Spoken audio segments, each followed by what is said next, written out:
Hello.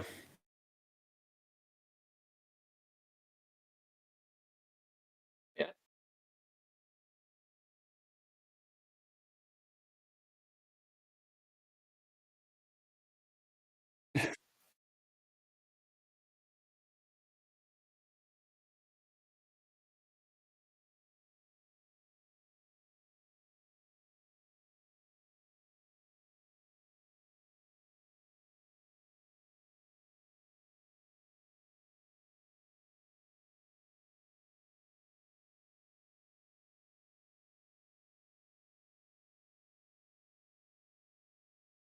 Exactly.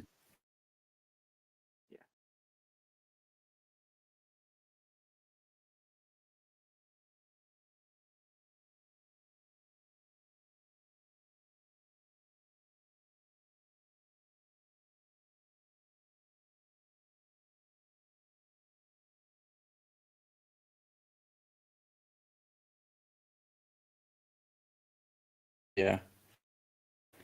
Um, I think we're definitely going to see more from RE-verse. We have to, from obviously the 2 delays that the game's had from the beta we had as well.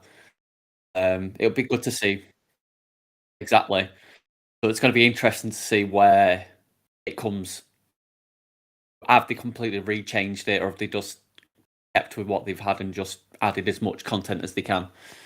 So that'll be a real big one to see, I think. I quite enjoyed it, to be honest. I quite enjoyed playing the beta, so it'll be quite interesting to see.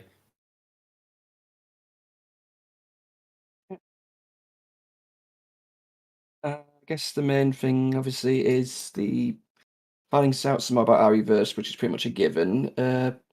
Seeing something to do with the gameplay of RE4 would be good, even if it's just a small amount and some teasers of maybe some of the traditional controls, and then some newer stuff that they've introduced just specifically to this remake.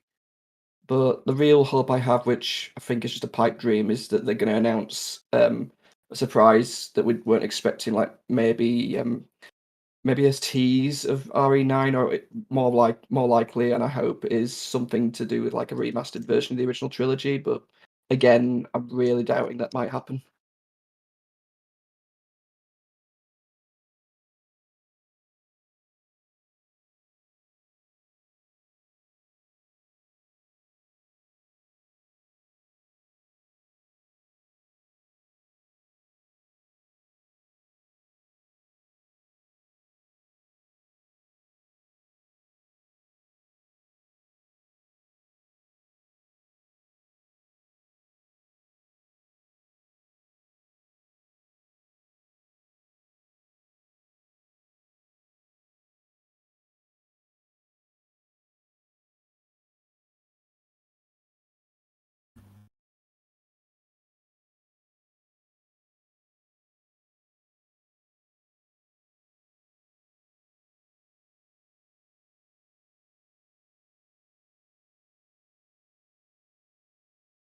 Oh, yeah. Yeah.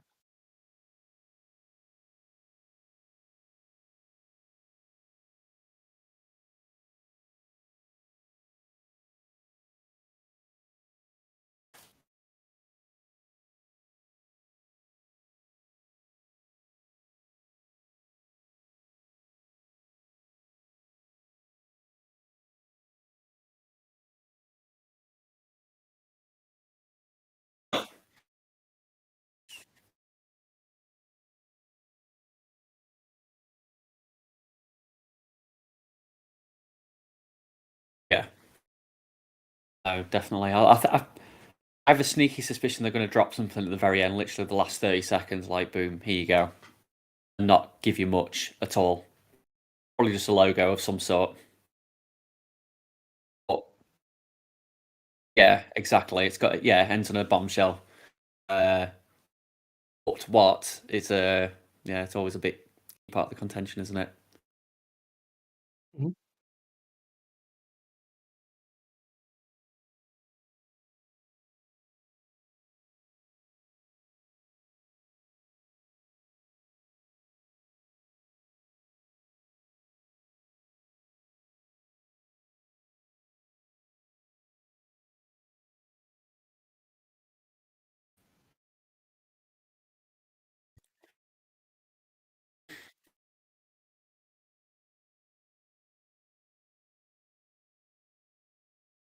Yeah. No, yeah, 'cause they're in a tricky situation, aren't they? Because 'Cause you've got the DLC releasing, you've got RE4 Remake with the date, which is quite close, and can you go too much at this time? Because 'Cause you're gonna detract from those, aren't you? In some capacity.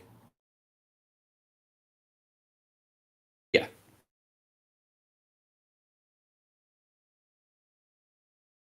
yeah.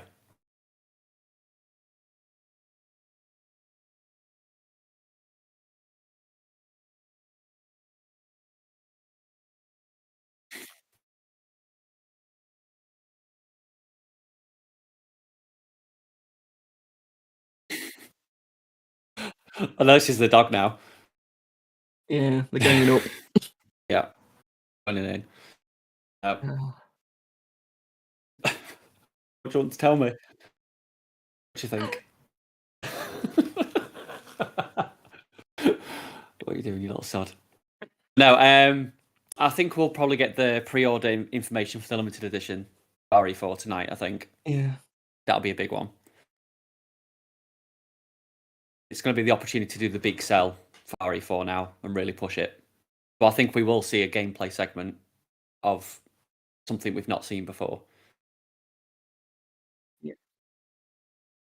I think it's likely they probably will give us like some character reveals as well. Probably the core ones like Ada, a bit more of Yeah, Ashley, maybe even a bit of Luis. Don't think they'll really do anything that we haven't seen yet. Like we won't get like Krauser or Ramon Salazar or anything like that. But yeah, even just the core ones would be enough, and a little bit of tease of like maybe a tease of maybe the Verdugo or the Del Lago in the lake or something. Just a kind of a big set piece kind of moment that we just get a brief glimpse of. yeah,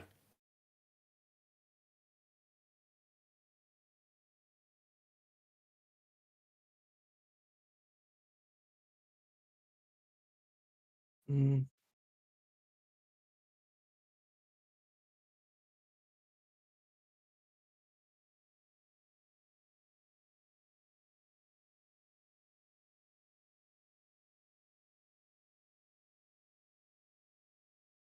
Yeah, Vittoris Mendes, yeah. yeah,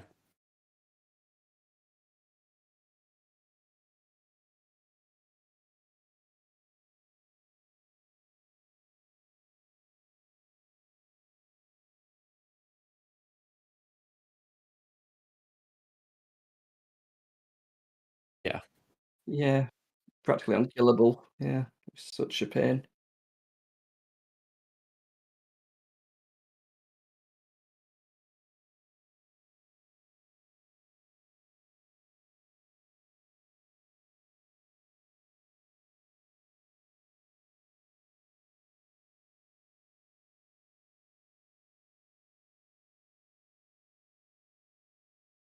yeah,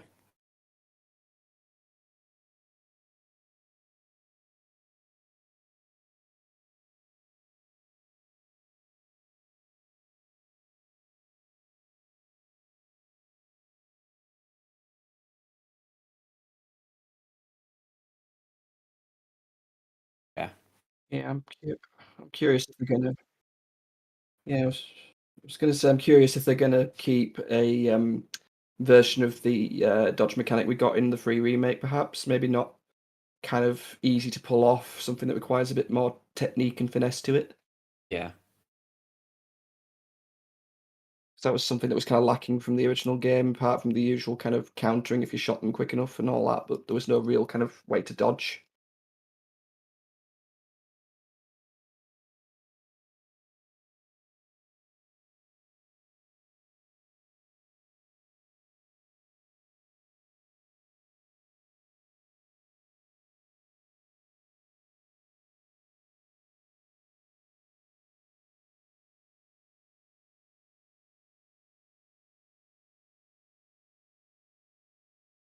yeah, Yeah.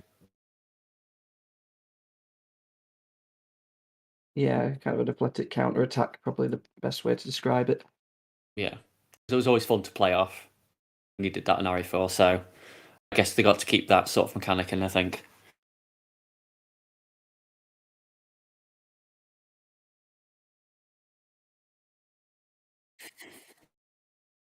Yeah.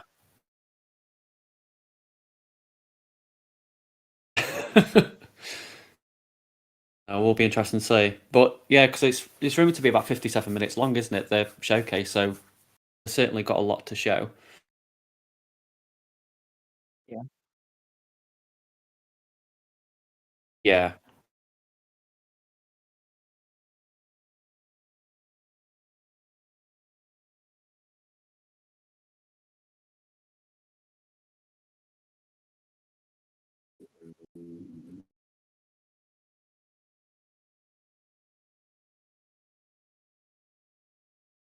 yeah,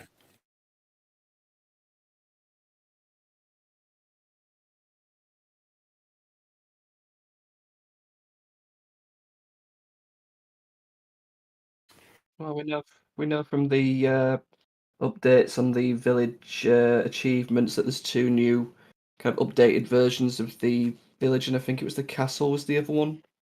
So whether they're going to, I don't think they're going to expand any more on the level type unless it's going to be like maybe increasing difficulty. But yeah, uh, I don't see kind of what else they can really add to that. I mean, they've given us Lady D and obviously Chris Redfield and Heisenberg. They're the main ones they've given us now.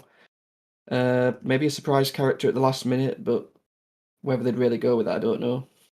no,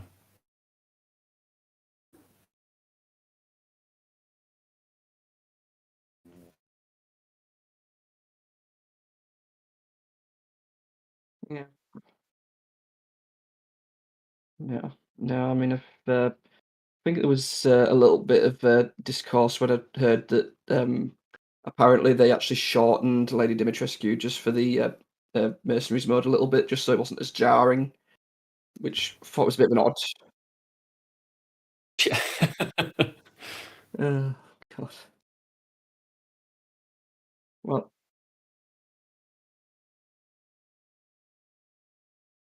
yeah. Make it a bit more workable in the gameplay. yeah, it'll just Yeah, be fun to throw a dresser at someone.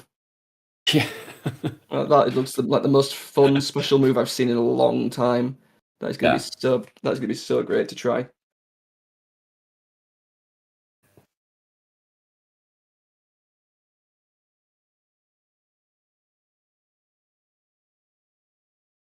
Yeah, he's got his kind of say he's got his kind of Magneto throwing like saw blades at people and stuff or gears or whatever. That's probably is going to yeah, be his highlight, or maybe going full Warhammer and just splatting everyone with an instant kill with his hammer, maybe. But like you say with Chris, the only major thing he's got is like the bits of the boulder punch, just smacking things about 50 foot away or whatever.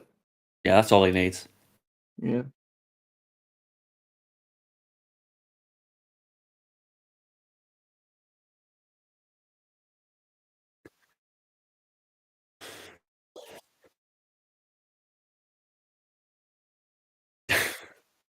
Yeah,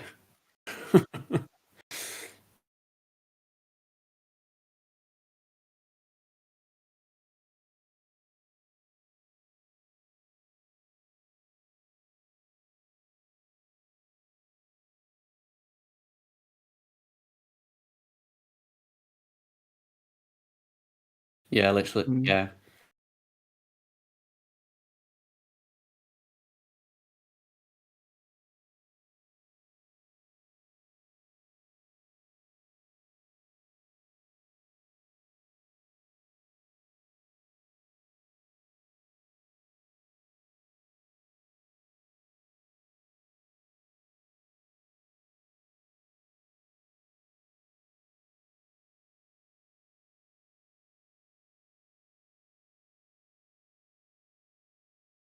yeah. Because I think just adding more content to it, like I don't think that'd be enough to delay it twice.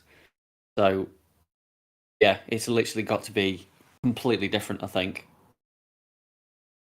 yeah, to to make that as yeah, to make that time difference. Yeah, change it from the ground up. yeah. I was just, sorry, go on.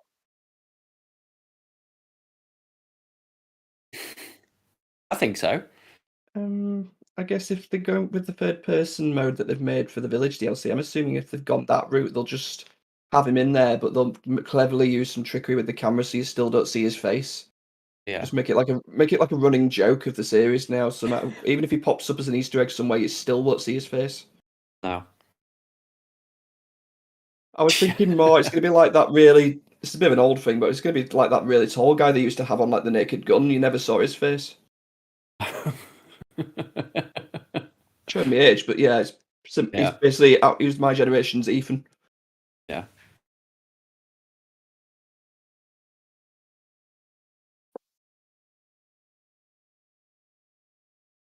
Yeah, it was just basically. I'm not quite sure what they would have really done to change up the RE-verse game, really, because I doubt they've kind of expanded much on levels. The main thing will be just the RPD and, well, maybe the streets of Raccoon City and some of the exclusive areas to Resident Evil 3, perhaps. But uh, character-wise, I mean, I guess unless they've been put into the RE Engine games, I don't think we're going to see anyone interesting. I mean, we've got, like, obviously Jack, some of the creatures, obviously Ada, Chris, and all the others. But I think it's probably just gameplay changes we'll see the biggest differences in, and also visual wise, they'll probably maybe keep that weird comic filter they put in as an option, but Yeah. they'll probably now they've had more time to tinker with the RE engine, they'll probably put some quality of life kind of changes into the visuals and that. But be interesting to see how it pans out. But like you said, we've had absolutely nothing on this for what's it been over a year now, and I even forgot this Oh, at existed for a least, while. yeah. Yeah.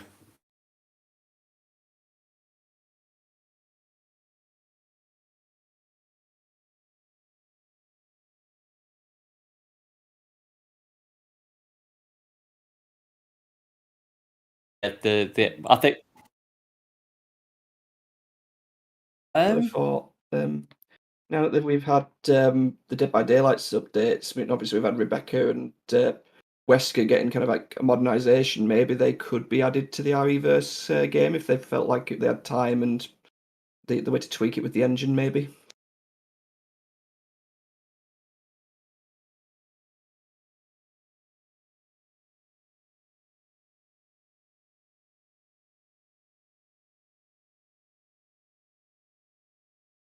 yeah. Mhm. Yeah.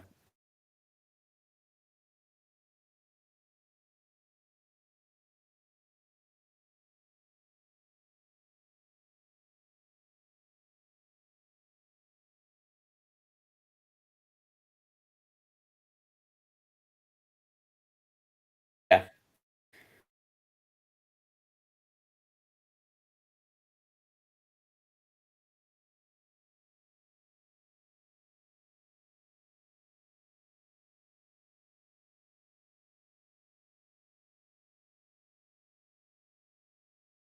Yeah, I think what was it? Hunters were one of the ones that were available as well, but one I'd like to see done, which I think is just not done enough, is probably the Drain Demos. That'd be quite a horrific transformation. Imagine someone laid on the ground and then suddenly it just kind of explodes outwards and you start scuttering after everyone.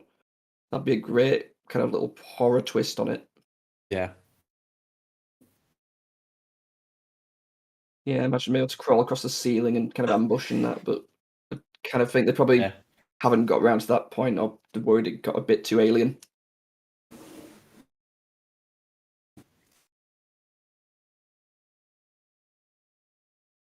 Mm.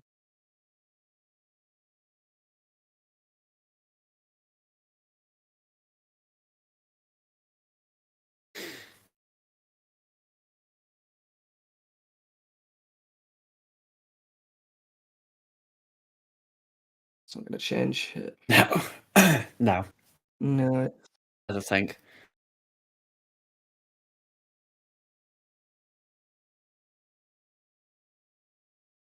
Yeah.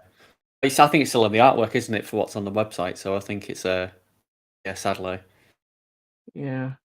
To be honest, I don't think they've actually updated that artwork since they initially made the announcement. So Mm. whether they've going to make a change maybe during this showcase or afterwards. Yeah. But again, I think there is a determination to keep that version of Chris's face, which I mean personally I've never really had much of an issue with it, but fact is we don't that was obviously a face from like only a year or so before Village, and even then, all those years, it would have still looked different back in the period of the late 90s to the early 2000s. And I just don't think they're going to touch that version of Chris unless we end up getting, obviously, a version of Code Veronica or whatever, and or even, God forbid, the very first Resident Evil getting the RE Engine treatment, which I think is a possibility, but I think people are going to be very protective of that, especially with the raving reviews that the RE remake gets.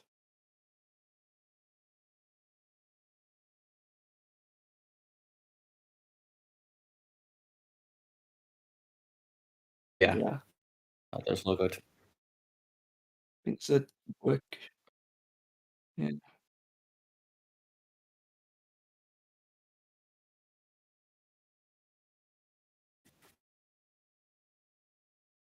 Yeah, go with that. It's been a long day. Yes.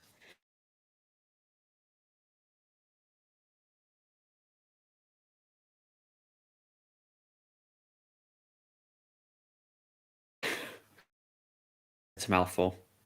Yeah.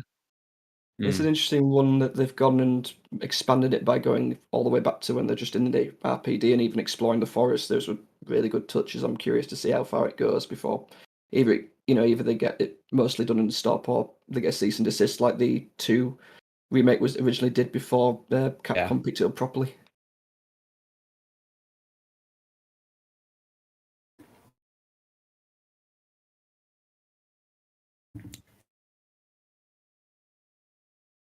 Yeah. yeah, make that decision to reveal themselves. Mhm.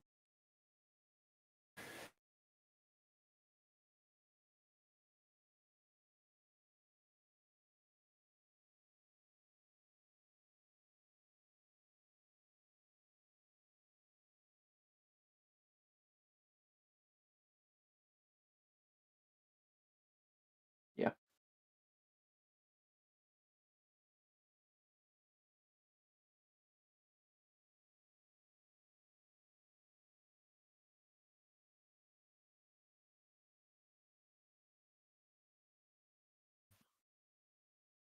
Um, yeah. What's one? I just can't remember the name of it now. It's, no, it's gone. Come back to me.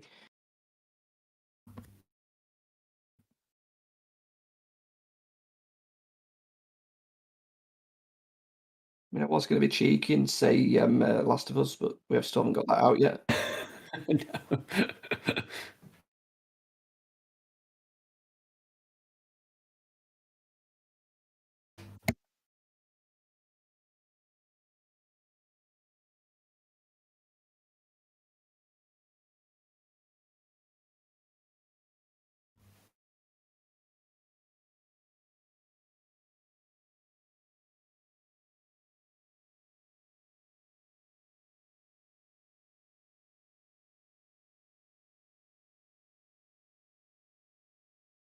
Yeah, you never know. Yeah. Um,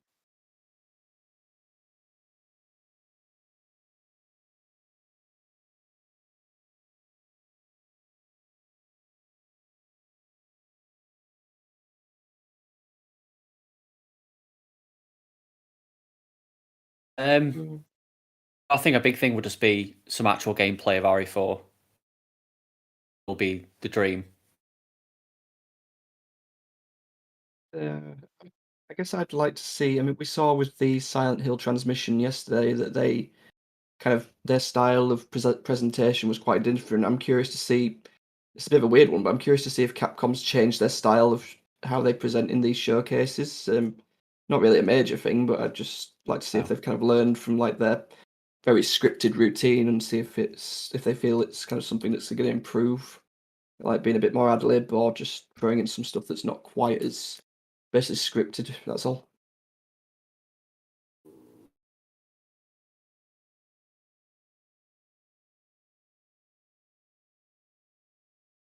Yeah. yeah. I mean, if this is going to be near enough an hour, there's going to be obviously quite a lot of it's going to be RE4, but I think there's definitely got to be a point where they're going to be like, well, this is what we're going to do for the collector's edition. So it'll be the traditional stuff like a map, giant box of something representing it, Yeah. Maybe statue-wise, the easy option is just to go for Leon again, but Yeah, I but kind of then want them to do something unique, like maybe Ada. yeah, that's what I thought. It's just obviously we got Leon with RE2, so Yeah, this will be the first game where they could change a different route and yeah. choose. I Yeah, think it's probably why I kind of hoped that we'd get the Code Veronica remake, because then we'd be guaranteed Claire, then we'd have the 4 core characters then, but yeah. I'm just doubtful that's going to happen now. I think if was a big enough push in the community and they voiced that they wanted Code Veronica, which I think they quite rightly do at the moment. Mhm. Uh, I think it could steer them into that direction.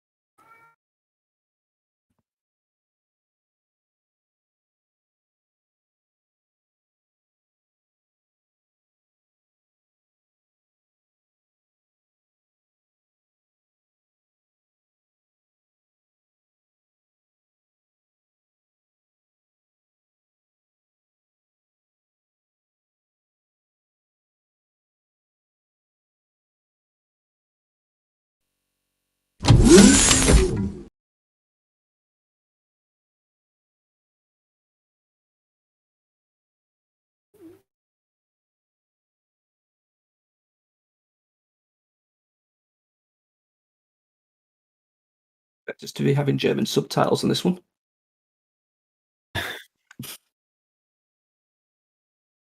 Yeah. My German's not that good. The best I can tell you is my name, Yeah. age, and what the directions are to get down the road. If they start asking for directions, then we're good. I can translate for you. Yeah. Yeah. Yeah, they've veered away from the village style by the looks of it. We're so used to seeing the Unborn logo. Yeah.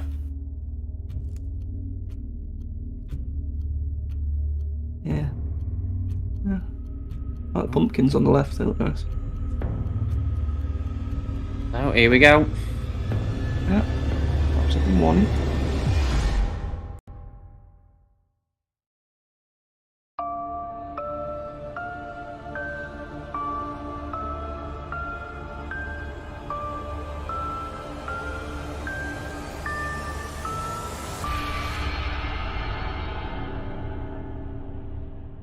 Oh my! Company? How on earth did you get in here? Oh, please don't fret. I have no intention of making a meal of you. Please call me the Duke. I am but a humble merchant, purveyor of goods to lords and ladies, prophets and priestesses. I do so strive to please my patrons. I hope we can become well acquainted. But of course it is not I who is on display here, but rather the wares on offer for you. I deal in all manner of commerce, but today I trade in knowledge. This place is a veritable hoard of information. It's really good. Gathered from all throughout the Painting in the background that had Ashley on it as well. I think that was picked up a few days ago. The knowledge, the higher the price. But you look like you're well aware of the value of such things. Well, since we're here, I've got a few morsels I'd love to share with such a connoisseur. Please, take a gander. World premiere.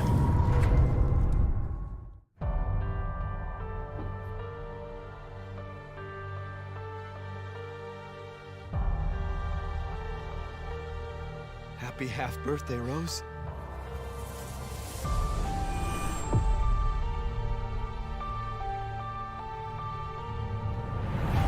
I just want to find my daughter. I'll always be there for you, no matter what.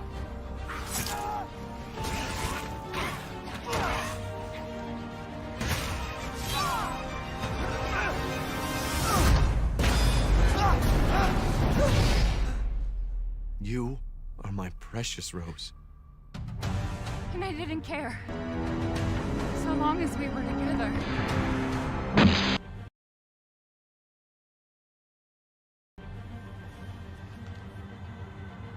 Oh man, I'm so sorry.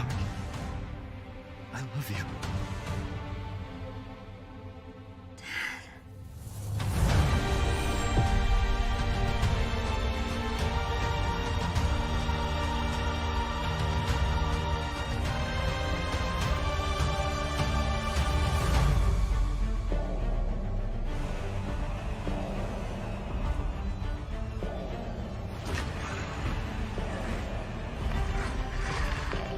No. Sometimes when I feel lost or afraid, I try to imagine what he might have said to me.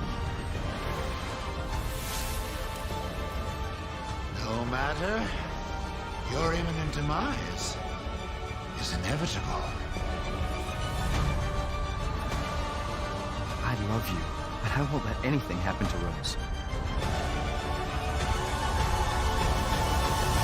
I've got this!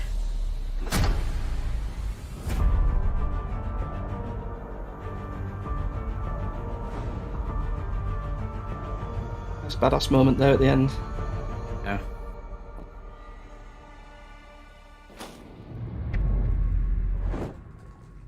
I'm Kento Kinoshita, the director of the Winter's expansion.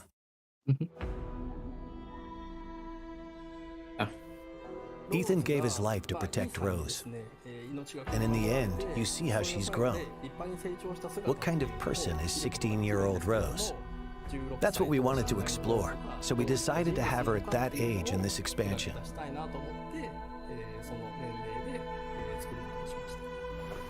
You said you had something important to tell me? She's trying to get rid of her unwanted powers, but to do that, she is forced to return to the origin of her misfortune. We thought that concept had a lot of potential for an interesting story. So the setting this time is the realm of consciousness, going back one more time to that village. The word nightmare is synonymous with fear. For instance, if you've ever had a childhood fever that caused a nightmare, even if they only last for an instant, like the feeling of being attacked by a giant doll, or something else similarly so completely unrealistic, can remain as a fragment of a memory for the rest of your life. I wanted the core of the feeling of fear to come from the kind of memories and nightmares that still haunt people to this day. We wanted to choose characters that would interest people who didn't play the Mercenaries mode, but would be interested in playing a different type of character. There are characters called Lords, and playing as them allows you to perform amazing skills and attacks that a regular human could not. Being able to play them was more fun, so that's why we chose those characters. I'm looking forward to seeing these in action. We balanced things to ensure that as little time as possible was spent waiting for enemies to appear. For instance, if a player doesn't finish off an enemy, it will chase after the player. We made adjustments like this to raise the tempo and increase the fun of defeating enemy after enemy. Also, hello, Miss Atlanta. Welcome to the stream. Experience the game world as if it's Hope you're doing all right. So it can be incredibly scary to play a horror game from that perspective. There are some players out there who might find it too scary or experience motion sickness in the first-person perspective. They might not enjoy the FPS genre. So we wanted to make a third-person mode for those players to enjoy the game to its fullest. While there's still a sense of immersion and fear with a third-person perspective, when the player character dies, it doesn't feel as much like you yourself are dying. And you can enjoy playing it as a game to confront the fear that it creates, which is a very different experience. I think third-person mode is a perfect way for people to return to Resident Evil Village, as both a game and an experience. Wouldn't it be okay to show Ethan's face? We gave that question some thought. So even in third-person mode, if you try to turn the camera to see his face, Ethan will look away, and you're not quite able to get a good look. Feels like the reverse of Each of the Hellblade 3 almost. editions are interesting in their own way. Keeping his face in darkness. Please look forward to it. Thank you. Yeah, we're good. Thanks. Obviously excited to see what's coming. Now we have an amazing announcement for you. Starting today, a demo for the third-person mode will be available. Here is the release date and platforms for the demo. This demo can be played for a total of 60 minutes in third-person mode, or the previously existing first-person mode. Unlocking it again. Oh. We did get a demo, just of the wrong game. Yeah, not all we are. Been a while since we fought together, Captain. Doing nothing but recon's gotten me out of shape. Let's have some fun, people. Move out. Oh, here we go.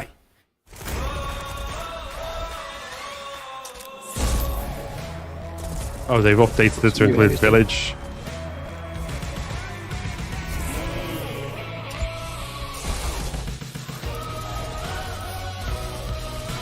It's like you'll be able to play as the Wolfhound squad as well.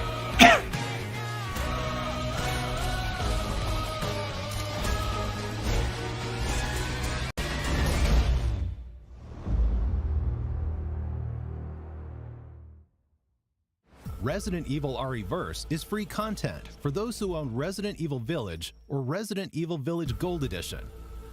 This game has crossplay, and you can fight players across all platforms. That's the big announcement I think we were waiting for as well. Resident Evil Village Yeah, definitely. will be able to participate in the early access period starting October 24th. Additionally, updates are planned. Updated Chris as well. They've dropped the 7 version by the looks of it. Here are some That's details cool. for the early access and updates. Gets continually updated.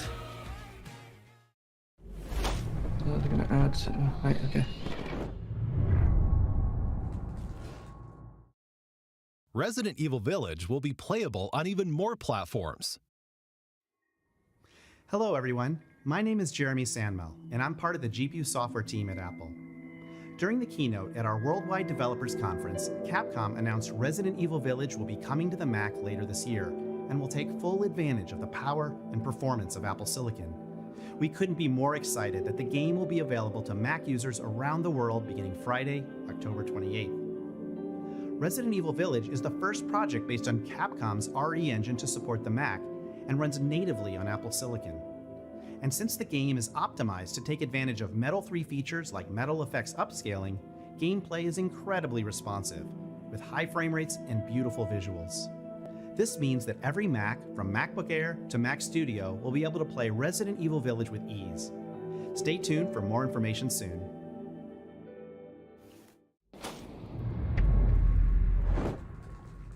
Hello everyone, I am Midoro from Ubitus. And I am Yonatani from Ubitus. It is a great honor to be taking part in this global project of the Resident Evil franchise on cloud with Capcom. With the launch of the cloud version, not only fans from Japan, but from all over the world can play the game on Nintendo Switch without thinking about the download time. The application size is small, but the users can experience smooth gameplay of up to 60 FPS while playing it in multiple modes that Nintendo Switch offers, such as TV mode, tabletop mode, and handheld mode. It is great to be able to focus on the gameplay without thinking about storage space or the download time. You can also check your network environment. I've heard mixed things about the cloud mode. Or purchase the game. Yeah, same. I found it okay on the demo, but the Switch's control This is to make sure they're that really those not who are made playing for a like cloud game for the first this time kind of game, I don't or think. may have concerns, can test it and enjoy the game. With 5G mobile network technology being so widespread recently, the barrier between installing the game and playing it on cloud is getting smaller and smaller. We hope you will enjoy it and marvel at the technology of cloud gaming as well as its future through the release of Resident Evil Village Cloud. Resident Evil Village Cloud will be available on October 28th, and the Winter's Expansion DLC will follow on December 2nd. Furthermore, RE2 Cloud will launch on November 11th, followed by the RE3 Cloud on November 18th, and RE7 Cloud will be available on December 16th.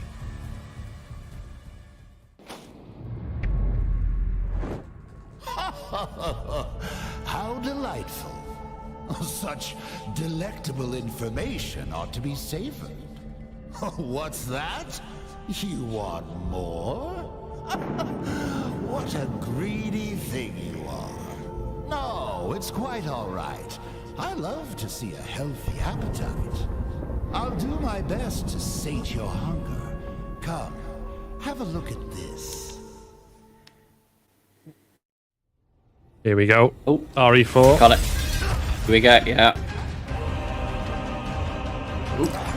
First window jump. Yeah, Hunnigan. You see more detail up here, it looks like.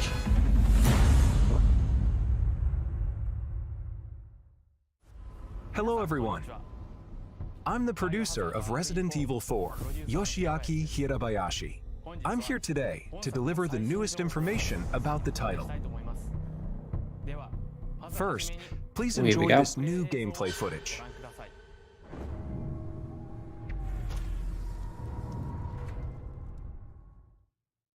So, it was alright. You loved it. Well, thanks for liking the stream, Valhalla Gaming. Appreciate it. How far could he have gone?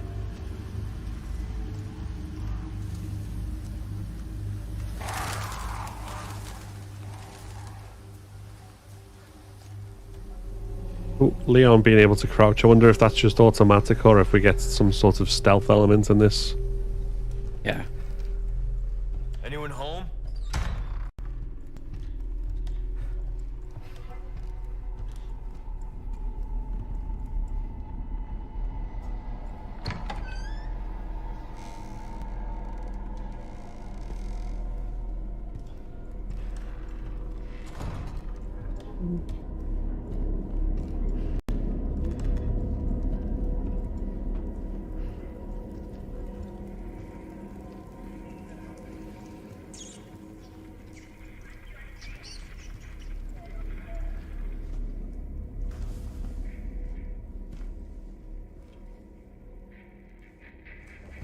Hey.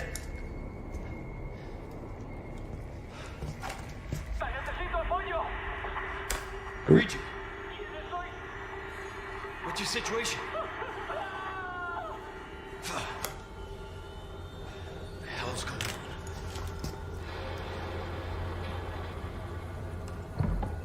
What was that?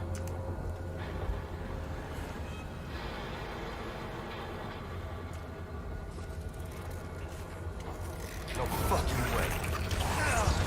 Oh, here we go. So, Q2E. That fits with what how they did it in RE3 as well. Yep, stealth.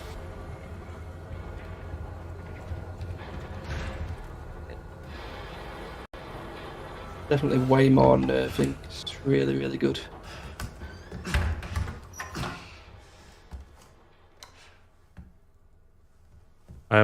Are you going to play a Plague Tale after this? Tomorrow I will, but my Plague Tale stream for today was earlier. This is Condor 1. So it'll be on my VODs. President's daughter, Baby Eagle. It's likely she's in this village. Our intel But they're not limiting Hunnigan just to the radio chats now. She's actually got a bit more character and location to her now. Yeah, it looks like they're doing proper cutscenes. Yeah. Gotta go. Talk later.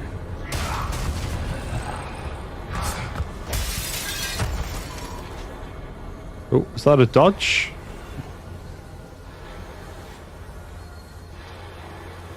Not like part of the cutscene, I think. I don't think that's going to be a playable bit, but they might change that. Holy shit. Get that.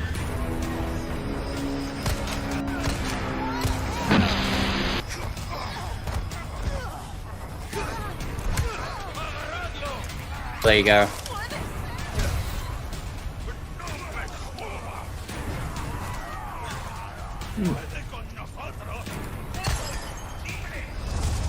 me for the repairs later.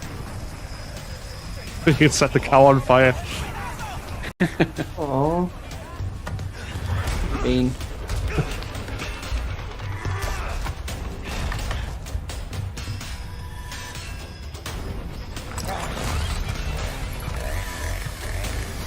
Oh. So they've gone a bit skinnier with him. He's not quite as bulky as he was, but God, that's intimidating. Yeah.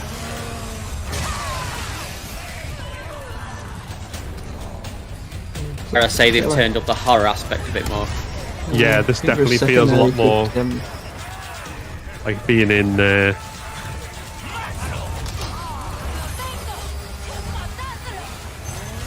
Oh shit! Yeah. That's horrifying. Looks like they can possibly counter with the knife as well. That keeps flashing up sometimes.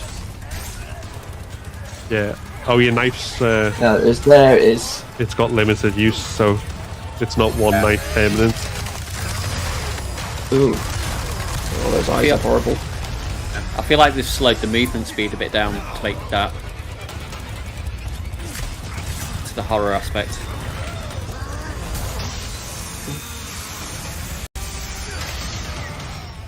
Oh, nice. What did you think? As you just saw, we are paying respect to the original game's world, while implementing new ideas and state-of-the-art graphics to strengthen the core concepts of the title. I'm a fan of those systems based on what they've shown. Provide a fresh experience with a sense of familiarity if you played the original, that both newcomers and veterans to Working with the knife and the chainsaw looks so fluid as well. It's a great little addition they've thrown in. The Ganados will have all new ways to attack. They are closing in on Leon during his mission and will attack with an even greater variety of methods than in the original release.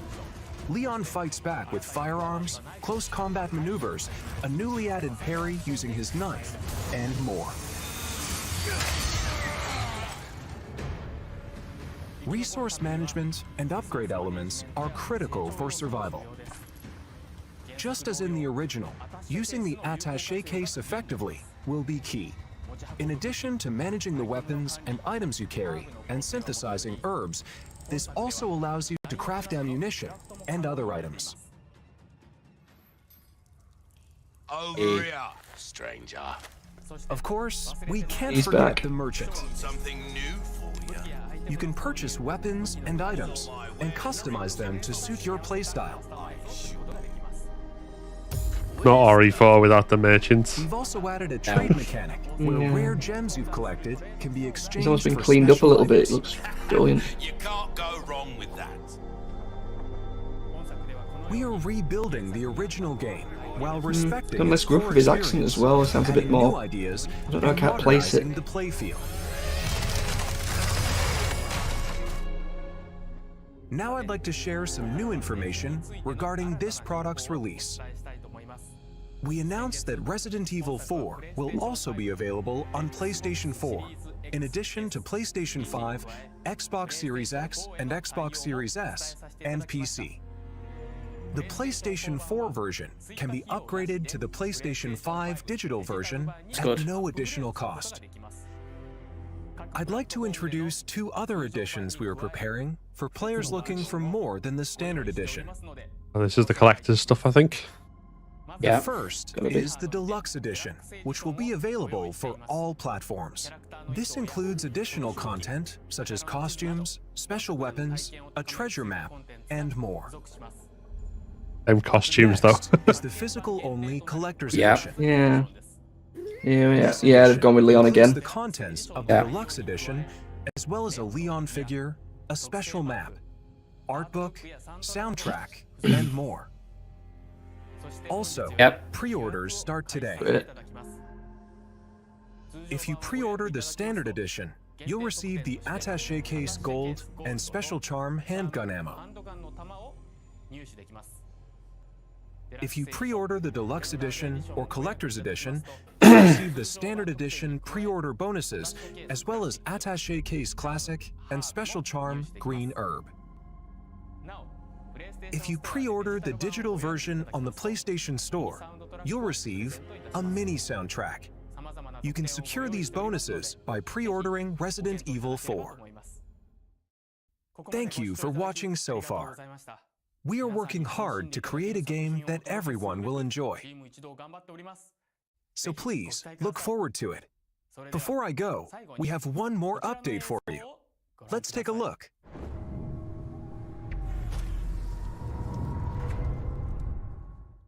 Okay.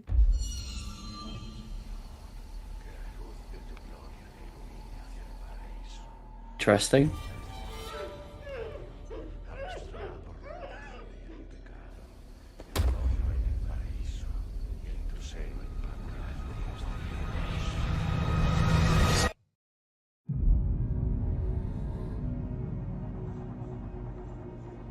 Story trailer. You're here looking for someone? Maybe some missing señorita? Ashley, where are you?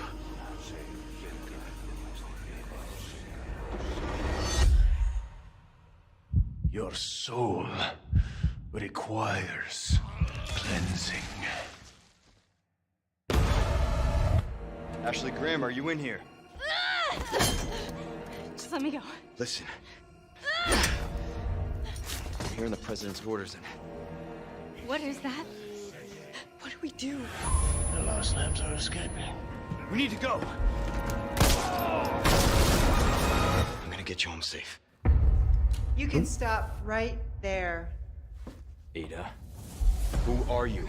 And what are you doing here?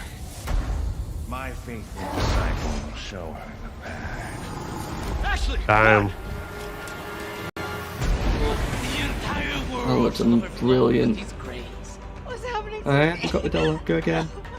Now, abandon your body. Leave the girl. She's lost no matter what. Now that he has chosen death. Oh, you gotta be kidding me.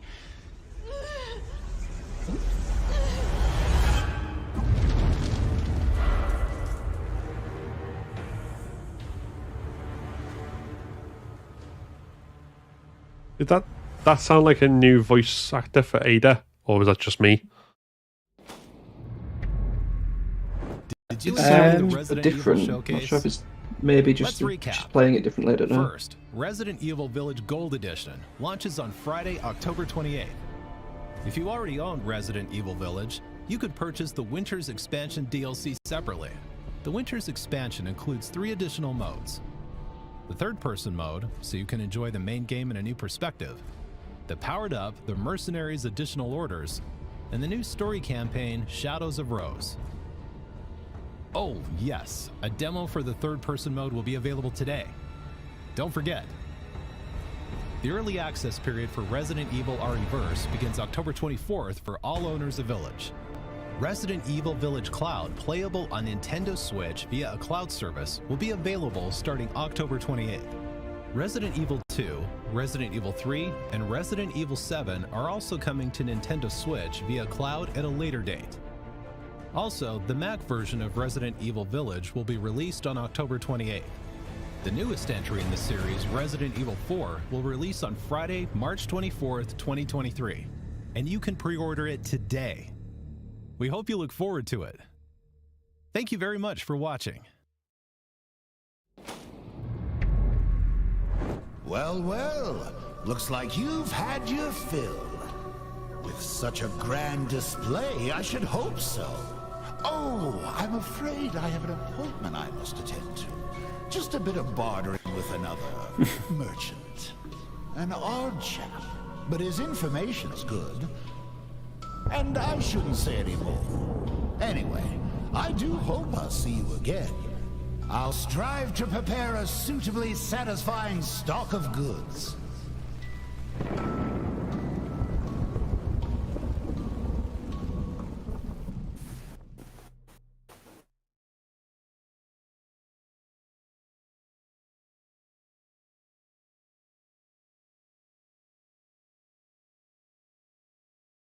Okay, so is that looks like that's everything?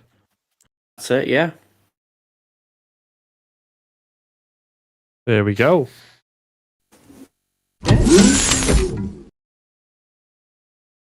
So, yeah. What did we think? We expected. There's. I thought it was definitely very good. Like I wanted to see gameplay, and they gave it. That was the one I wanted. So.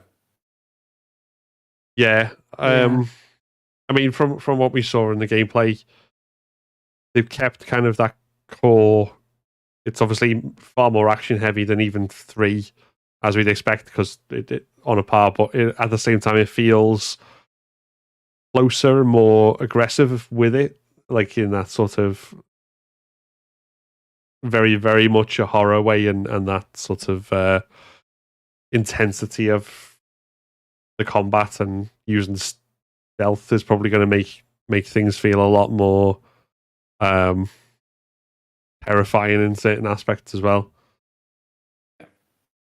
Yeah, I mean, just seeing the gameplay, just when they're building up to finding the cop in the basement, and that I was squirming in my seat, which you probably saw me doing, but that was genuinely making me quite tense, and that's something Resident Evil 4 has never achieved. And now I'm genuinely looking really forward to this, because if the trailer's just done that, God help me when I get to the point when the Verdugo turns up or the first plaga erupts from someone's head. I'm going to be terrified by the halfway point, let alone the first 10 minutes. Yeah. It looks like they're redoing the opening as well, rather than having that sort of dead simple. Have you seen this girl attack thing? That's obviously something a lot more in line with kind of. It fits in with the kind of horror movies that are in that sort of rural setting. I think, like where it all starts off from someone going into an abandoned house and then finding a body, and then it all goes sort of haywire and wrong from there. And that's I do like how they've done that, and I like the atmosphere. And yeah, it'll be interesting to get into them combat systems and see how they feel, and whether it like. I suspect you'll feel a lot less powerful than you did in the original version as well. I think, even though it looks a lot more survival rather than guns blazing. Yeah. Yeah. From the looks of it, I don't think it's going to be a case of possible. Well, we didn't really see much, but I've got the feeling we're not going to be able to pick up ammo from fallen enemies anymore. I can't remember if we could do that with the village. I know we could do it with like the money and that, but on the combat side, obviously you've got the close quarter attacks, and then you've got the option to parry with the knife. But the fact that you can actually block Dr. Salvador's actual chainsaw attack with your knife, that was really good. I mean, it kind of takes away the terror of you being worried that he's just going to swipe you and that's it, you're done. But it does give you that split second of reprieve if you're quick enough. Yeah, it also gives you that question of like the knife, because obviously the knife completely breaks when that's done, so that's your kind of one chance. And if you break the knife before that because you're too busy using it to slash around, then you've basically screwed yourself. Yeah, I do wonder how the kind of knife durability thing is going to go down with fans, because I remember that being a bit of a sticking point for some. They didn't like the idea that your knife would dull over time, and You loved it. it might not be the case in this one, but at least that if you break it from countering so much, it's going to end up meaning you've got to find another one. And I think that's going to annoy some people, but really, I liked it. It's a good little thing we've got to think of. We're not just thinking that we're invincible and we can just knife our way through the whole game anymore. Yeah. I think that's it. I think if people go into it expecting the same exact type of basically third-person shooter gameplay, then they're probably going to be disappointed by it. Whereas if you go into it and it's still not full-on survival horror in the kind of older sense of like the RE2 and 3 and that, but it's got a lot more of that into it, and so it's going to kind of incentivize smart play. And it does look like, as you say, you'll be a lot less confident with your ammo amounts, especially if you've got a craft boots, like for a lot of it as well. Yeah, glad they kept the crafting in there. The idea that you got to craft your ammo as well was lovely little thing they've kept. It's like they've simplified it down though from the Villages version, where it was like, I mean, obviously it used to be like gear pieces and like scrap metal and gunpowder you needed or whatever. It was like 2 or 3 segments. It seems to be like just this weird blue baggage of stuff and then something else that's used to make ammo or healing items. But the fact that it's kind of not all just laying around in boxes is good. I'm still curious if you're going to find stuff. You're going to like have snakes jumping out of drawers and stuff like the original did. Yeah. There's got to be some little hint of booby trap stuff in there. Maybe not frequently, but just the occasional one as a jump scare of sorts. And the eggs as well, where they can use them to forgot about like the eggs. Kill an enemy with an egg and stuff. Yeah. Or a crow drops a grenade. Yeah. Well, yeah. The crows dropped money in Village, didn't they? They never dropped like things. So I mean, I suppose they'll drop. Presumably, they're going to stick with pesetas as the. Yeah, the currency in there was still pesetas from what I glanced. I mean, it seems that the merchant's not going to be just for like getting weapons. I think I saw a moment where it looked like there was ammo on there, or that you can maybe trade it for stuff. I might have misseen it, but there's definitely something more than just the guns there that he was giving away. Yeah. That his accent didn't sound as gruff as well. It looks like they've gone for someone who's a bit more clear and alien, not kind of, well, I don't want to say well spoken, but it's definitely, this is a different style of merchant. I'm curious to see if he's going to be like the Duke and actually have some kind of role with the story, but it's more than likely they're just going to still reserve him to just like a character that has no real bearing. Yeah. Yeah, it'd be hard to see how they could work him in. But I suppose, anything's possible. But it did look like they wouldn't stick with the same kind of system as they had with the Duke in terms of, as you say, the ammo as well as the other stuff, and possibly even healing items and things. So that's the... We didn't see much of Ashley other than like kind of initial bit, but we did see one scene where she was holding a gun, and like that looked like the scene where she's getting taken over by Plagas, and obviously putting the gun at Leon. So whether that means he just has the gun for that scene, or whether that means she might have a bit more of a active role as your kind of AI partner, will be interesting to say. I mean, I suspect they're going to improve the AI anyway, because they'll make it less dumb, but whether it's less helpless, I think, is probably the more interesting question. There was, like you say, that scene where she's got the gun, but the one that caught my eye the most wasn't that. It was the scene where actually Ada was referring to her. So does that mean that Ada and Ashley are actually going to meet? That would be that's a kind of quite a deviation from the original game. Yeah, the editing made it look like they were in the same room together, but I don't know whether that was just the way the scenes were edited together for the trailer clip. I think it's kind of the fact that she was referring to her as well, because from what I remember, Ada never really spoke about anyone else. She only ever talked to kind of Leon, and then just maybe referred to maybe Lewis and that. But Ashley was never kind of really a factor to her. It was always just help Leon steal a virus, and that's it. Yeah. What do we think of Lewis? He looks different. My first thought was just whoa! I really didn't know what to expect. I was about to say that he looked like what would happen if Captain Hook became homeless, but I mean, he still looks good. I was just really thrown. He just didn't quite have the same suave kind of look about him. He looked like he was kind of, washed up snooker player look, that kind of thing. But he looks such a weird one. I don't know whether it's the right word for the situation, but he looks, obviously he's not as suave. He's more seedy than suave, like sort of. Yeah. Looks more like he's up to something. Whether that's intentional for given the role he plays in the story, or whether they'll kind of expand on that and the duplicitousness of it and everything else. I don't know, but yeah, that's. Yeah, there's. I mean, we did get that very brief glimpse of was it Salazar as well? That was a bit of an unusual one. He actually looked way older than he did before. Yeah, he did. So he looked more aged, like the Plaga infection was affecting him a lot more. which that felt like a good kind of way to show that just because you've got this power and this control over people and even the enhanced strength, speed, or whatever, it does take much more of a heavy toll on your body, and that seems to be much more prevalent in him than all the other characters. Yeah. He didn't. Obviously, we never got a tiny glimpse. It didn't sound quite as camp. No.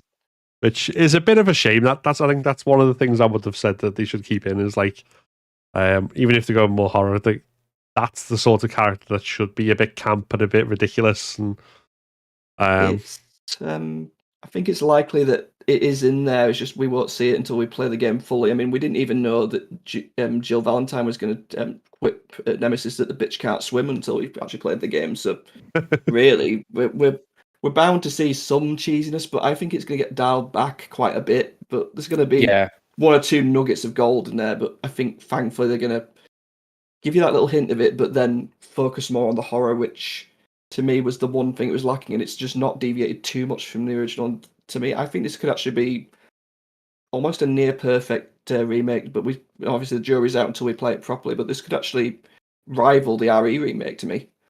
Oof, that's some strong statements.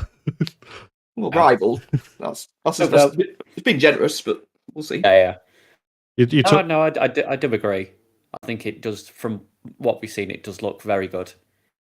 Yeah, I think personally, like, I mean, obviously that's a taste thing anyway. But I think the tone is the kind of tone that I like in those sorts of things. I like that sort of darker, more tense thing rather than just kind of going in all guns blazing, just left, right, and center. Yeah. That's always like so. I like that, and I think just all the little hints, like hint towards that, like, and if we get Ashley being not capable is the wrong word. You don't want it to be like, Ellie in The Last of Us going off and like throwing bricks at everyone and like stabbing them and telling them to fuck off and all this sort of stuff. Don't think that'd be realistic for this sort of given situation. But I think, obviously still being scared and needing rescuing, but not being quite as well, let's just say it wasn't too much of a surprise to find out that Ashley from the original was voiced by Sandy Cheeks from SpongeBob. So,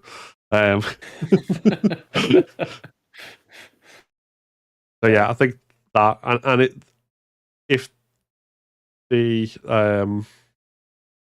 I suspect as well one of the reasons there's a stealth system in there is probably going to be play into Ashley's areas a lot more heavily than from Leon. So that's probably going to be whether that hints that we get more Ashley gameplay than that sort of short segment that we did in the original. Yeah, I think they will. I think they'll stretch her story out a bit more. Yeah. Rather than feeling slightly tacked on a section in the original. I think, they'll make her more of a flushed out. I think, all aspects of it, really. I'm kind of curious with that stealth segment. Obviously, we got a brief glimpse of it with Leon, and I think it's pretty much a given we're going to get that element of it with a section of Ashley's gameplay, or maybe even an extra section for her to kind of spread it out a bit more. But I'm curious if also, say you came to an area as Leon that was really heavily covered with a lot of Ganados and enemies, would there be an option for you to try stealth it, or at least mostly stealth it, or then just decide, oh, you know what, sorry, I'm going to have a firefight because I feel like I'm wasting my ammo? Yeah. Maybe that could be an option. Yeah, that'll be because, I mean, although you could run past and not kill everyone and just like leg it to the next area, it wasn't really any huge benefit to it. Whereas I can imagine if they're going to be a bit stingier with the ammo, if it's going to be a bit more intensive about resource management, then that might kind of push that kind of thing and say like, okay, I've not got a knife and there's a chainsaw guy walking around, say, for argument's sake, I'm going to need to like sneak past to make sure he doesn't spot me in. Yeah, speaking of the chainsaw guy, Christ, when I saw the close-up of his face, I swear he didn't even have any eyes.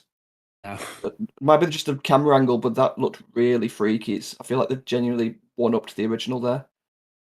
Yeah,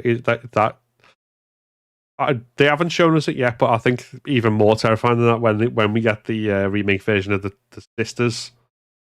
That's the part I'm probably least looking forward to. Is Well, I say least looking forward to, like, most terrified about. Yeah, I mean, we did get some other good glimpses. We got at least two and a very, very brief glimpse of a third boss. We got, obviously, the Del Lago was in there very, very briefly, but that was a nice sudden lunge at the camera. We got the El Gigante, which that looked really good. I thought they were going to... I mean, weirdly, it was one of the more cheesier bosses in the original, but here it looked great. It looked more kind of aggressive and feral. Yeah. It was kind of more like the version we got in RE5 minus the extra bodies hanging from him. And then we did get that very brief glimpse of Bitores Mendez in his kind of half kind of human centipede Oh look. yeah, when he split up, yeah. Yeah, we saw that shadow cast against the fire. That looks like they're not going to drop that, and that's thankfully they're keeping that one. And I'm looking forward to see how they kind of change up his style of fight as well, because his was kind of a bit tank-like in the original until the latter half when it started getting a bit speedy and kind of almost Spider-Man-esque. Yeah. So, I mean, the only thing we haven't really seen in terms of that is the later on boss fights, which they wouldn't show us anyway, and I think that they're probably not going to show us the anything to do with why is his name gone out of my head all of a sudden? Browser, yeah, thank you. That was it. Because it's a later in the story reveal and everything else, so that's probably... Yeah, I was kind of hoping that maybe even just a hint of him, like, maybe just a sudden turn to the camera and looking, still don't know who he is at that point or what his motives are. Well, it would be for the newer players, but obviously for us, we know it's him. But yeah, I think probably save him for the actual release. I mean, I don't even remember if he was ever in the trailers for the original. No, yeah, I mean, there was a backstory there with him and Leon that at that point, because obviously we'd not had anything about Operation Javier or anything like that yet. It was like kind of there was a relationship between them that was never really explained and just taken for granted in that game. So whether they'll flesh that out more when we see him, and whether that would be a spoiler or something, that might be something. Well, I was going to say perhaps, I mean, this is an extreme long shot and we're still way nowhere near this point, but say they decide to cover a DLC for 4, and really the 2 and 3 DLCs have always been mainly focused on like side things, never kind of story expansion or anything like that. But what if they break the kind of the tradition on this one and decide to make Operation Javier into like a DLC? Because really it was kind of only a fairly limited section of Darkside Chronicles from what I understand, but then also it kind of links back to Code Veronica, so maybe this could be but then I guess it wouldn't work without Code Veronica being referenced first. It's a difficult one to kind of manage really, because it's kind of a key integral thing to the backstory, but then where do you fit it? Yeah, I think it depends on whether they've got like a roadmap of these things and they're going to build them in the same way, or whether they're just kind of making them on the basis of, right, this pause the next one because that'll sell well, and that's the only kind of thinking about it, and then leave it all to whoever they leave with directing it and stuff. Yeah, the thing is, if they go on that judgment, assuming most likely they would, if it's based on whatever sold best, I mean, 4 was a given, but then technically the next one that sold best was 5. Yeah, no, true, I mean, yeah. And again, kind of Code Veronica does feed into that in some way.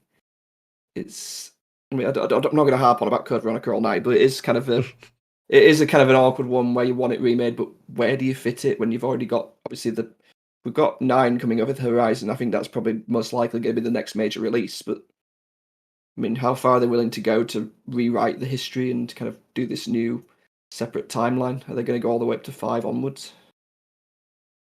Yeah, I mean, I think I mentioned briefly before we started the Silent Hill showcase last night, my theory is still that 9 is going to be very 5-like, and that'll be kind of using that to develop the 5 remake, as well as using the 5 remake to develop the systems and what they want to use in 9. Just based on the pattern they've done so far. That's my suspicion on that. Yeah. And the other good thing is if 9's going to be based around, after the closing moments of Village, which I won't go into too deeply. But if that's the case, obviously we know the Shadows of Rose thing is going to cover Rose's story. But then, is there a chance they could somehow get Mia involved? It's a bit of a long shot on her, but it's hers is kind of like one. She's kind of come this new version of Resident Evil's version of Ada in a way. She's kind of, in a way, she's not as maybe it's mysterious as Ada, but she's still got that kind of, where does she stand? You know, what is there for her to do? I mean, surely she's got to want to have one last crack at the connections or whatever that's coming up.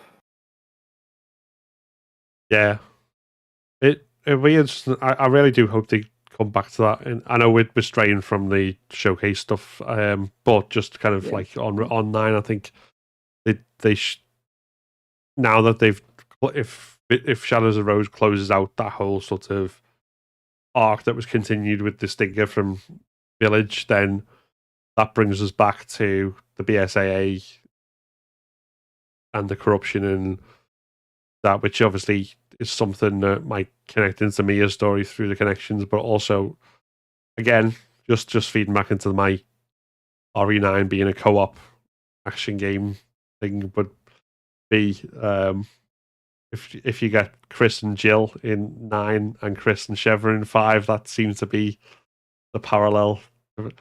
Just saying, Capcom, you know. Please. Yes.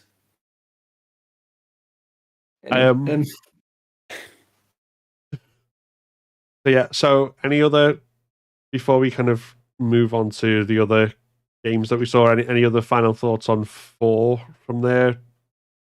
Overall impressions are generally good, I think, from all of us, but 100%, yeah. As you said before, the whole tone being changed, adding more survival horror is, I think, what was needed be added. I think. Yeah, like I say, it does feel like great that they've brought the horror more back to it, but they haven't sacrificed the action too much.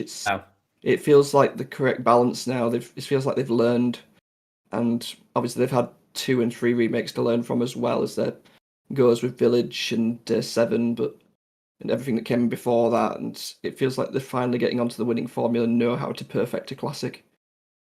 Yeah, absolutely. So we go back to Village then. We saw a lot more of Shadows of Rose in particular, and there's like a lot more of the story stuff there. Didn't really see any gameplay or anything. Like we will obviously just have to kind of get into that, but I think the main sort of takeaways from that we haven't already seen was taking those aspects from Village that were like puzzle aspects, like the statues and stuff, and turning them into some kind of monstrosity, and that doll sequence as well. That really creeped me out, that one. Yeah. So it does look like that in this case. They mentioned the whole realm of consciousness, so this feels like almost kind of like an Inception kind of vibe that we're getting. So it seems like we're just going to get almost perversions of the events that Ethan experienced. So we're going to see, obviously we know that we're going to get Castle Dimitrescu with all the weird kind of, I guess I almost want to describe them like the pale heads from RE3. That's kind of the vibe I'm getting from them, which seems to have veered away from the Lycan kind of look a little bit. Yeah, like pale head molded. Yeah, that's right. So kind of like an amalgamation of the various enemies we've seen in the past, but they seem to have gone more back to the traditional kind of slow-moving zombie. But also, Rose isn't going to be tooled up or anything. She's not going to be able to take on loads of enemies at once, like say Chris or Ethan could. So this seems to be even more horror focused again. And obviously they've been using clever use of lighting, and obviously the giant dolls, they were creepy, and whatever the hell that was that moved behind Rose as well. I was just thinking like that giant baby's cousin basically, but with the extra heads. It weirdly reminded me of that statue from Hellraiser 3. That's the first thing I thought of the moment I saw it. I just kept thinking Pinhead was going to pop up. Yeah, I think they're gonna, from what they were saying about it, like kind of nightmares becoming memories and stuff. Like that focus on the kind of horror that we saw in, as you say, in the Dollhouse, with like that sort of more, but in a less PT, more explicitly Resident Evil way, so that you can still technically fight back on, but it'll all be stuff that plays on your nightmares. And I mean, it doesn't like there's it's not necessarily what the inspiration for it was, for the dolls obviously speak to like the giant doll that's hanging in the mansion at the back in Code Veronica and stuff like that, like, but alive and trying to eat you. Yeah. I think, but something that's just come to mind is obviously we know this is going to be. They mentioned the realm of consciousness. We've seen the giant dolls. We know this is going to be set in Castle Dimitrescu, and it's going to be the molded pale head creatures there. But does this mean that we're obviously going to see maybe some reference to possibly Moreau's area and the reservoir in some way? But could this be the chance for them to revive the concept of those kind of scrapped enemies they had from there? So like kind of the marine kind of lichen kind of creatures that we never got?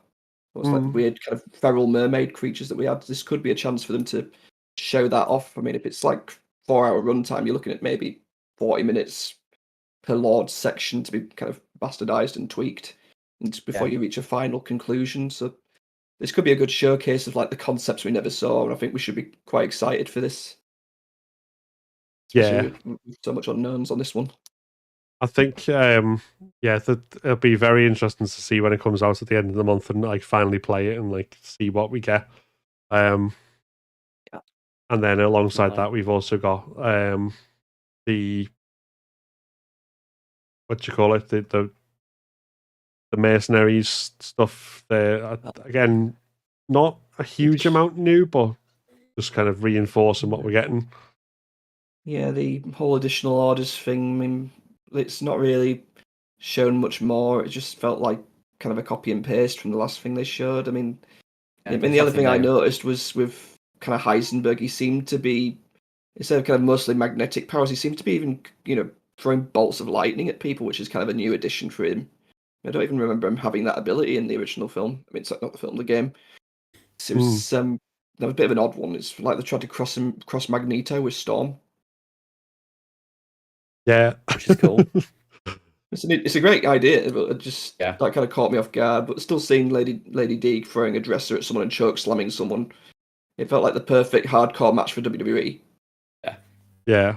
I mean, there'll be a lot of fun to be had with that. I think that's probably the main thing to say on that.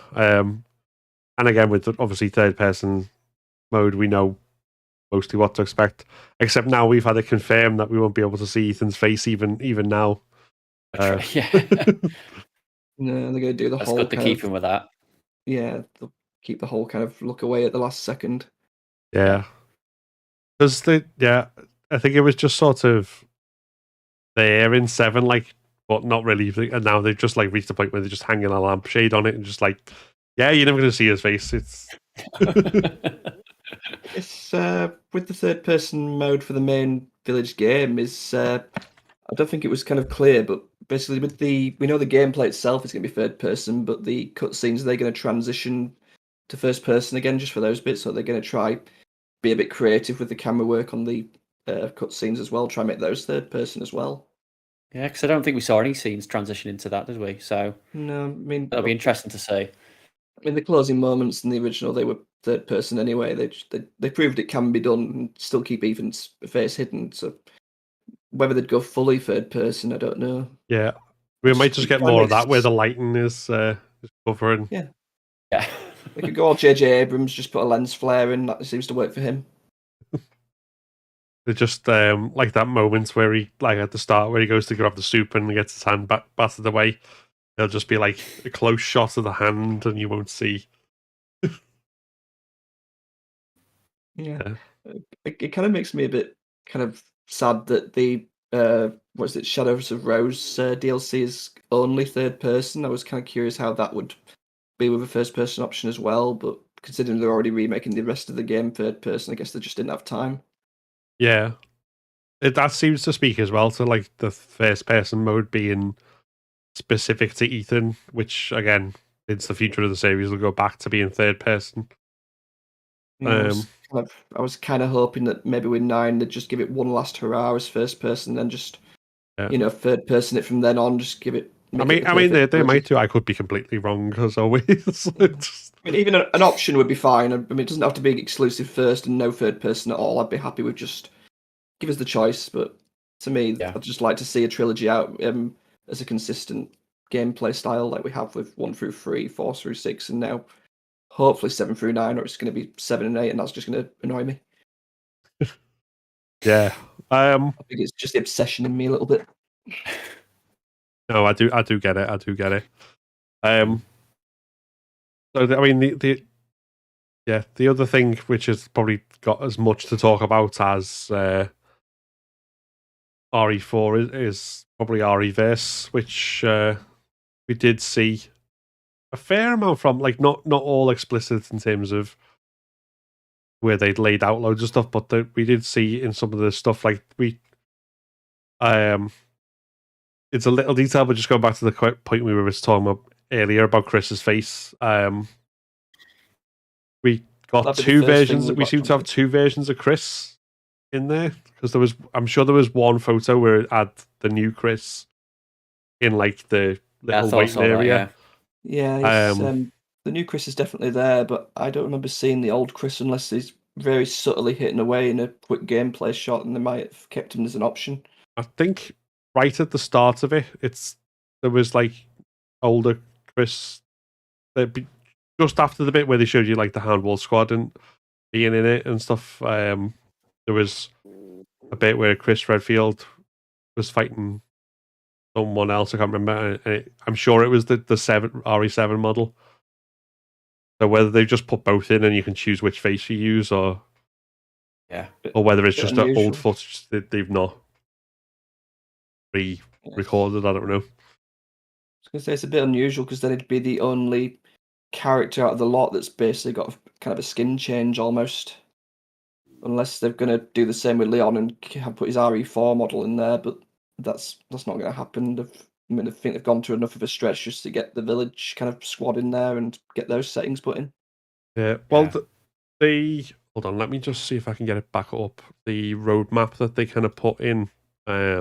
Yeah, that flashed by very briefly. I didn't get much chance to read it at all. Barely got it on my notes.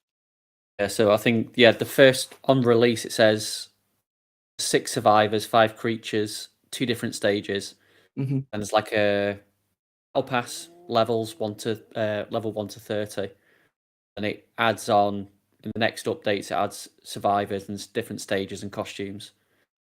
I wonder if kind of the first 2 stages are going to be focused on 2 and 3, and then probably add village as probably the one after, not the next one, but the one after. Maybe it's possible they may have put some 7 stuff in there because I mean you've got Jack in there, and to be honest, like places like Marguerite's house and that would be great little battlegrounds if you just expanded them and just gave them a bit more room to move.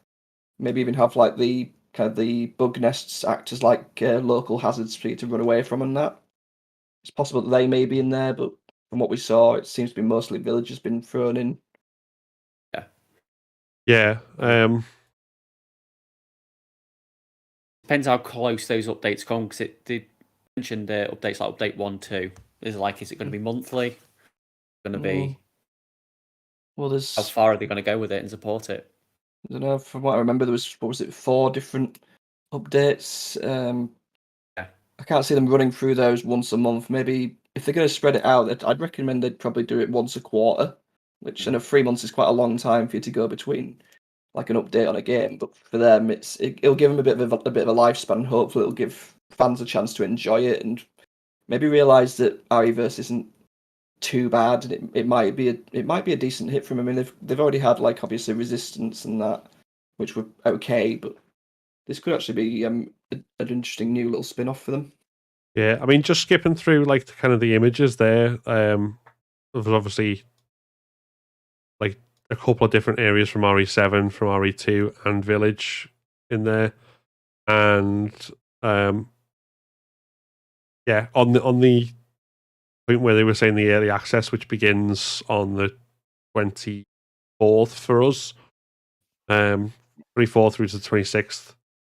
The image that they use has got like the Jill, Leon, Claire, Ada, and Chris, and it's the RE Village Chris. But then we've still got Hunk and all that in there as well. We saw them in the gameplay along with we saw the them, Hound Wolf squad. Creature-wise, I don't think we really saw anything new. There was the standard ones like Nemesis. I think X's super form was in there. Yeah. And don't remember if there was any others apart from Jack. That's the only 3 major ones I saw. But if they've included Village, they've got to have included maybe kind of an armored Lycan or something. Or maybe they've got to include at least 1 or 2 of their BOWs. Yeah. I think so.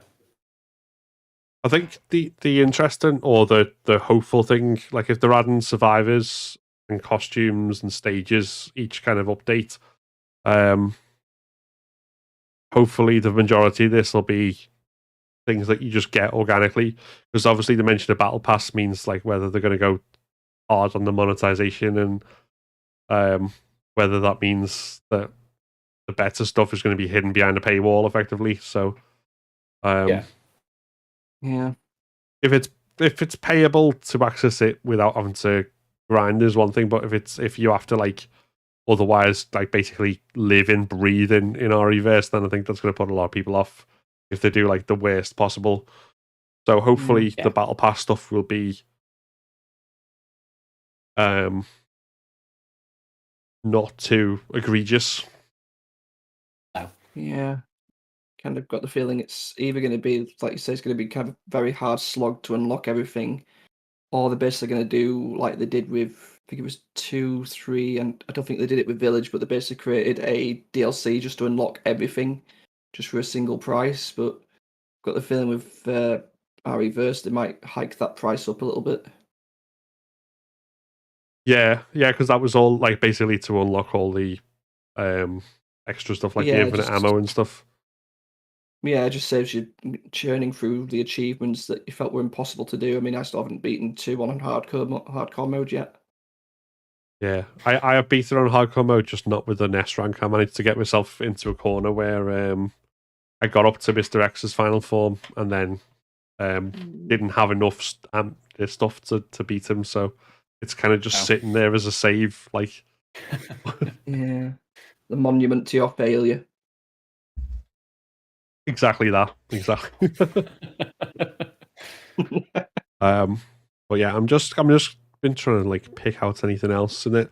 The mechanics and the gameplay seem like nothing's been changed.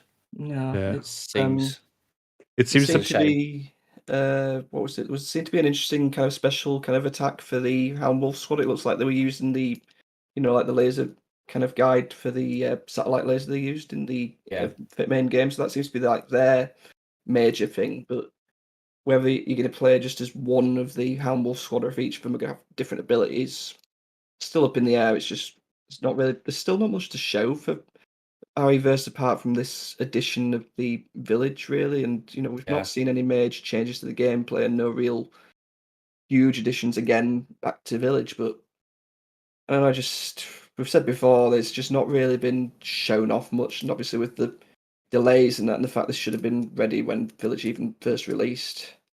But I'm hoping that this has been worth the wait. Yeah, I think it'll be at the very least like a fun little diversion. I don't know whether I'd be spending, hours and days in it, but it's not something that looks like I'd just be like avoiding it like the plague. It'd be, I'm actually. I know there's a lot of other people who are quite like down on it, but I kind of, until I play it and like find some like horrible like game breaking bug or something, I'm gonna stay like positive. Or until I play it and then I get to the point where everyone in a lobby is like people who are on like level 99 and have been playing it like every minute of every day and you can't win. That's when I might give it up. That tends to happen with multiplayers for me, but I didn't even think there was kind of like a leveling system with this, like there was with Resistance. But then again, I did miss out on the beta on this one. I was just out by about a couple of hours. I didn't realise at the time. Yeah. But I'm kind of hoping that there isn't that in this case where it will force people who've all just started to get paired up with much higher players, so there's really no chance for them to really take it and enjoy it, because I think that kind of killed the enjoyment of Resistance in a way. Yeah, the Battle Pass mentioned levels, but I don't know whether it doesn't say anything about how they're going to be implemented or what that means. There's got to be a better way to manage and pair up people in lobbies to avoid that kind of unfair balance, at least. Yeah, well, they've done crossplay, which I think is a first for RE multiplayers, because Resistance wasn't, was it? No, that I can't. I don't think so, unless it was updated later on. Well, I've not found anyone else that has it on Steam, so I've been out of luck. Yeah, and then the only other one before that was Outbreak, which is obviously very specific PS2 multiplayer. Yeah, long ago. Unless you count things like Raid Mode and that in 6 and that, I mean, like Revelations 2 and that, I guess they were kind of maybe not competitive, just more co-op, I guess. Yeah. Yeah, and I suppose 5 and 6 is partners system. But, oh yeah. Yeah, that's not quite the same type of multiplayer experience. No. Yeah, it's not got the same competitive edge as such. Yeah. Well, yeah, I think looking forward to trying. I think I am going to try and get in the early access thing for it, and I'll have a go of it next week and see what it's like. And either put my teeth in it or fail horribly a lot to like. Yeah, I'll get put off by it completely. Yeah, we shall see. Yeah. Cool. Right. So that's obviously everything that was kind of announced there. We didn't get any sort of special surprises that I think people might have been hoping for or reaching for as far more far-fetched stuff. But I think personally I'm pretty happy with what we got in terms of that, and I think we got a pretty solid offering and lots to kind of chew over and look forward to for the games that we'll be getting. So, any kind of final thoughts on everything that we saw from you guys? Yeah, no, I think the showcase was definitely, as you say, we all wanted to wish that we had that bombshell at the end, but it makes complete sense to not mix the messages and sell what they've currently got and not overstretch themselves.